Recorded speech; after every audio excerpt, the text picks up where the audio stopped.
Hello there. I'm George Putnam. I'd like to begin with a fact, a simple yet shocking fact. It is this: a flood tide of filth is engulfing our country in the form of newsstand obscenity and is threatening to pervert an entire generation of our American children. We know that once a person is perverted, it is practically impossible for that person to adjust to normal attitudes in regard to sex. Yet much of this material has been described as an illustrated, detailed course in perversion, abnormal sex, crime, and violence. It is also a fact that no matter who buys this material, 75 to 90% of it ends up in the hands of our children. Now, you might ask yourself, why this sudden concern? Pornography and sex deviation have always been with mankind. This is true. But now consider another fact. Never in the history of the world have the merchants of obscenity, the teachers of unnatural sex acts, had available to them the modern facilities for disseminating this filth. High-speed presses, rapid transportation, mass distribution, all have combined to put the vilest obscenity within reach of every man, woman, and child in the country. In the past few years, this obscenity traffic and salacious newsstand literature have become increasingly worse, not only in content, but in volume. This traffic continues to increase and flourish for one reason. It is big business, profitable business for the mercenary persons who produce it, and for its more than 800 distributors. The United States Supreme Court has described it as dirt for dirt's sake. We describe it as dirt for money's sake. Obscene literature is a $2 billion a year business. That's $2 billion. Through this material, today's youth can be stimulated to sexual activity for which he has no legitimate outlet. He is even enticed to enter the world of sadists, masochists, and other sex deviants. The psychiatric terms for these unnatural sex acts are unknown to most decent adults in our country. But through this salacious material, these abnormalities are corrupting the minds and the hearts of our children. Perversion for profit. Here is the most vicious, the most insidious feature of these publications. They constantly portray abnormal sexual behavior as being normal. They glorify unnatural sex acts. They tell youngsters that it's smart, it's thrilling, it provides kicks to be a sadist and every other kind of deviant. The Military Chaplains Association of the United States, practically every major fraternal, civic, and religious organization, the juvenile court judges, the Federal Bureau of Investigation, innumerable psychiatrists, sociologists, and psychologists attribute the moral decay among our people in very large part to the obscene and pornographic literature so prevalent in our society. This moral decay weakens our resistance to the onslaught of the communist masters of deceit. A major factor that makes youngsters prime targets for this printed filth is the natural curiosity of youth about the mysterious force of sex. Yet, on virtually every newsstand is a welter of misinformation which can wreck them for life.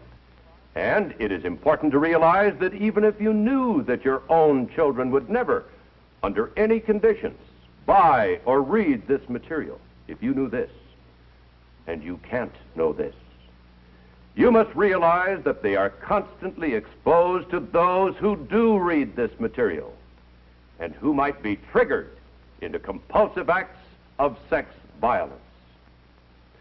As I said before, the most insidious feature of these publications is that they glorify crime and ridicule law and authority. Vice is presented as fun.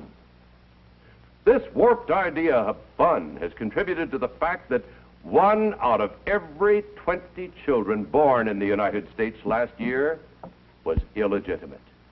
The rate of illegitimacy has been steadily climbing, and the care of these children costs taxpayers $1 billion a year in government aid. This does not take into account the human misery or suffering that cannot be measured in dollars and cents. What these publications promote as fun has helped to increase the spread of venereal disease in this country. Reported syphilis has increased more than 300% in the last 5 years. The increasing crime rate also parallels the increase in obscenity. A vicious crime of violence, murder, forcible rape, or assault to kill is being committed every 3 minutes. The total cost of crime in human waste, misery, tax, and material loss is beyond calculation. Sex-mad magazines are helping to create criminals faster than we can build jails to house them. This $2 billion a year racket is challenging every mother and father in this country and everyone interested in the welfare of our children. The question is this: do you want your children stimulated and driven into an early, unstable marriage before they have had a chance to achieve the economic, educational, and emotional stability necessary for family life? Do you want them to lose all chance of a normal, happy, married life? Opponents to the control of obscene literature state that the circulation of this material is the price we pay for freedom in this country. But the United States Supreme Court does not agree. Smut peddlers do not have the right to contaminate our society. This is a nation of laws, and you and I have a constitutional guarantee to police protection of our welfare. The law is our weapon. Here in a typical courtroom, a judge is instructing the jury in the case of a smut peddler. Ladies and gentlemen of the jury, Lakewood has a valid constitutional legal ordinance prohibiting the publication, sale, or distribution of obscene material. It is under this law that the defendant herein was arrested and prosecuted. The Supreme Court of the United States has clearly stated that obscenity is without constitutional protection. The Supreme Court has defined obscenity as material which deals with sex in a manner appealing to the prurient interest. That is, material having a tendency to excite lustful thoughts. It might be well to point out that it is not necessary to prove that this material has led to an act of violence or sex crime, but merely that the material taken in itself is obscene. The test is whether, to the average person applying contemporary community standards, the dominant theme of the material taken as a whole appeals to the prurient interest. If material meets this test, it is without the constitutional guarantees of freedom of press and speech. Now you, the jury, must apply the test of obscenity to the material distributed by this defendant.